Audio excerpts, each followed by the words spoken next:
Time 4:30 అవుతుంది. నిన్న night నేను పూరి నుండి భువనేశ్వర్ వచ్చాను. కోనార్క్ సన్ టెంపుల్ దగ్గర నుంచి పూరికి వెళ్ళి పూరి నుంచి ఇక్కడికి వచ్చేసాను. సో అక్కడ మాత్రం కోనార్క్ దగ్గర మాత్రం కోనార్క్ సన్ టెంపుల్ దగ్గర అయితే ఫుల్గా చాలా స్కామ్ కాదు కానీ చాలా డిమాండ్ ఎక్కువ అనమాట. ఆటోలకి వాటన్నిటికి చాలా కాస్ట్ ఎక్కువ చెప్తారు. ఒక ఆటో ఎక్కి దిగితే ఎక్కడైనా సరే 100, అది 4 కిలోమీటర్స్ నుండి 10 కిలోమీటర్స్ నుండి 30 కిలోమీటర్స్ 100 రూపీస్ తీసుకుంటారు. ఇంకా బస్సులు అయితే ప్రైవేట్ బస్సులు అవి అయితే అసలు అందరికి దొరకట్లేదు. ఆ బస్సులు చాలా తక్కువగా ఉన్నాయి బస్సులు కూడా. అవి ఇంకా ర్యాపిడో, ఊబర్, ఓలా ఇవి కూడా లేవు సరిగ్గా. ఒక నైట్ కొంచెం కోనార్క్ సన్ టెంపుల్ దగ్గర ఉండిపోతే నైట్ అయిందంటే ఇంకా వాడు అక్కడ ఇబ్బంది పడాల్సింది ఖచ్చితంగా. సో ఎలాగో లక్కీగా ఒక బస్సు వచ్చింది లాస్ట్కి.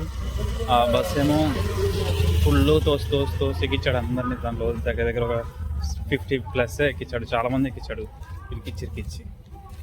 ఇంకా తను ఇంకా ఎలాగో చిన్నగా తీసుకొచ్చాడు. సరే ఇంకా అక్కడి నుంచి నేను ఇంకా యాక్చువల్లీ చంద్రబాగా బీచ్కి వెళ్దాం అనుకున్నాను. అంతా ప్లాన్ అంతా క్యాన్సిల్ అయింది లేట్ అవ్వడం వల్ల. ఆ రోజు అక్కడ బస్సుల దగ్గర, ఆటోలు తీసుకునే దగ్గర ఇంకా పూరి వచ్చి రైల్వే స్టేషన్ వెళ్దామని బస్ స్టాండ్ నుంచి వెళ్తున్నాను. ఇంకా భువనేశ్వర్ వెళ్ళే బస్ అయితే ఏసీ బస్సు ఒకటి దొరికింది, 100 రూపీస్ తీసుకున్నారు. ఇంకా నేను ఆలోచించకుండా ఎక్కేసి ఇక్కడికి వచ్చేసాను. ఇంకా భువనేశ్వర్ వచ్చాను నైట్.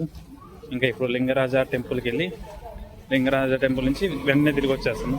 5:30కి అలా ఓపెన్ చేస్తారు. అయిపోయినప్పుడు వెంటనే తిరిగి వచ్చేస్తాను. నేను తిరిగి వచ్చి వెళ్ళిపోదాం, వైజాగ్కి వెళ్ళిపోతాను.